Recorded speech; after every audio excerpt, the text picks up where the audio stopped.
Salut à toi. L'échauffement est une étape primordiale lors de chaque entraînement. Malheureusement, il est bâclé par de nombreuses personnes. Manque de temps, manque de connaissances. Une chose est certaine, un bon échauffement te rendra plus performant et réduira significativement tes risques de blessure. Une fois que tu as bien intégré ces infos, tu te rendras compte qu'il est primordial de le faire correctement. Cependant, et ça peut se comprendre, le temps qu'on passe à la salle est parfois compté. Si on passe trop de temps à s'échauffer, on limite le temps disponible pour s'entraîner. Comme toi, mon objectif est d'être le plus rapidement opérationnel pour être performant sur ma séance. C'est pourquoi au fur et à mesure des années, j'ai fait en sorte de rendre mon échauffement le plus productif possible tout en étant le plus court possible. Je te propose aujourd'hui une solution universelle d'échauffement pour la muscu. Il dure à peine plus de 5 minutes, préparera toutes tes structures à l'effort et surtout préviendra la majorité des pathologies liées à la muscu. Ce que je te demanderai donc par la suite, c'est de partager cette vidéo afin qu'elle soit vue par un maximum de monde. On a des gens à sauver. Pour faire l'échauffement, il te suffira uniquement de 2 disques de 2,5 kg, voire un peu moins si c'est trop lourd pour toi. Pour commencer, on va échauffer les fléchisseurs des bras qui peuvent être à l'origine de nombreuses douleurs, que ce soit au niveau des poignets, des coudes ou des épaules. Pour ce faire, on va partir sur 10 curls en supination. La cage thoracique est sortie, les coudes restent fixes et on pense à bien étirer les biceps en descendant suffisamment. On enchaîne directement avec 10 curls en prise neutre. Ici, on met davantage l'accent sur le brachial et le long supinateur. Et pour terminer le travail des fléchisseurs des bras, on passe à 10 curls en pronation. On désactive encore davantage le travail des biceps et on renforce les extenseurs des poignets dans leur rôle de gainage. Ensuite, on va échauffer l'avant de l'épaule, une zone qui travaille énormément,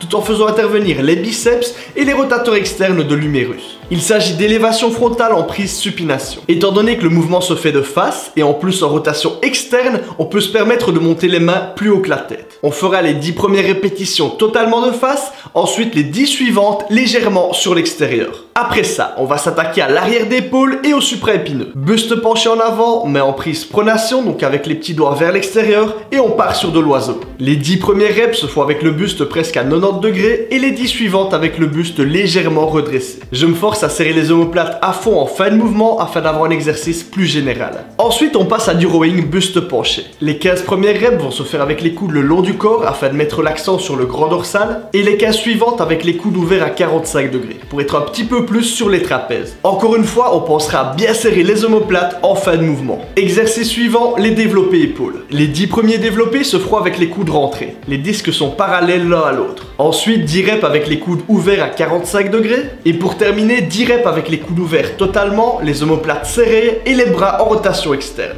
Ici, je mime avec les disques le développé nuque que je t'avais présenté dans une précédente vidéo. Pour être certain de bien l'exécuter, n'hésite pas à aller voir la vidéo après celle-ci. Le but étant d'activer la ceinture scapulaire en recrutant les muscles stabilisateurs des omoplates lors d'un exercice dynamique. Dernier échauffement pour le haut du corps, 20 reps aux extensions nuque. On en profite pour bien étirer la longue portion des triceps qui est souvent lésée. Là, on en a fini avec le haut du corps. On peut maintenant passer au bas du corps. Premier exercice du Romanian deadlift à une jambe. On se place sur une jambe qui est presque tendue. Il faut garder une très légère flexion et on se penche en avant en gardant le dos bien droit et la tête dans son prolongement. Les 2 disques sont maintenus dans la main opposée à la jambe qui travaille. Prends ton temps pour trouver l'équilibre et maîtrise bien la descente. Il s'agit d'un très bon exercice pour le gainage et l'échauffement de la chaîne postérieure. Tu pourras effectuer 10 répétitions par jambe. Ensuite, deuxième exercice d'échauffement pour les jambes, le gobelet squat. On maintient les 2 disques au niveau des épaules et on descend en squat, en respectant les consignes habituelles pour le mouvement. Ici, tu pourras faire 20 répétitions. Sur certaines reps, je maintiens la position basse 3 à 4 secondes pour un petit peu accentuer le travail au niveau de la mobilité et puis je remonte. Voilà pour ce qui est de l'échauffement général en 5 minutes. Qu'importe ta séance, que tu travailles plus le haut ou le bas du corps, il faudra tout échauffer. Chaque muscle interviendra d'une façon ou d'une autre, donc c'est super important.